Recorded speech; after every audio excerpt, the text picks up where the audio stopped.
The presidents of Russia and Egypt have announced after talks in Cairo that the two countries are to build Egypt's first nuclear power plant together, as well as boosting natural gas trade among other deals. Vladimir Putin and Abdel Fattah el-Sisi made the announcement on Tuesday at a joint news conference in the Egyptian capital, where they signed an agreement on the plant's construction. If final decisions are made, it will mean not just building a nuclear power plant, it means the creation of the entire new atomic industry in Egypt, said Putin.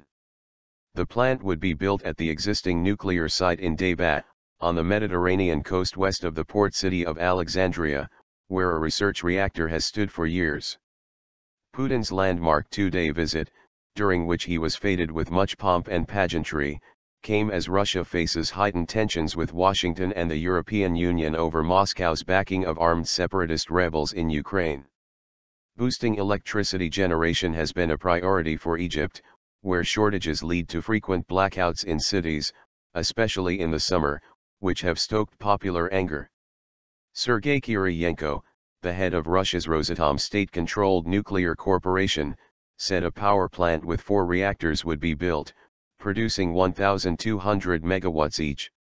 In other key deals, Sisi said the two nations signed agreements to improve investment and the natural gas business, as well as create a Russian industrial zone along the Suez Canal, the expansion of which has been a priority project for the Egyptian president.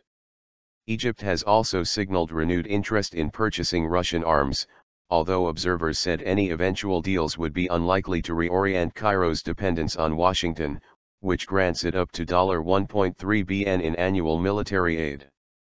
Security issues. Putin and Sisi also said they were both committed to fighting the threat of terrorism in their respective countries. Sisi, who is fighting armed rebels in the Sinai region, said Putin had agreed with him that the challenge of terrorism that faces Egypt, and which Russia also faces, does not stop at any borders. At the joint news conference, Putin also said that he is expecting a new round of talks on the Syrian conflict, following on from a meeting of some opposition figures and the Damascus government in Moscow last month. We look forward to the next round of such talks, which ultimately I hope will lead to a peaceful settlement of the situation in Syria, Putin said.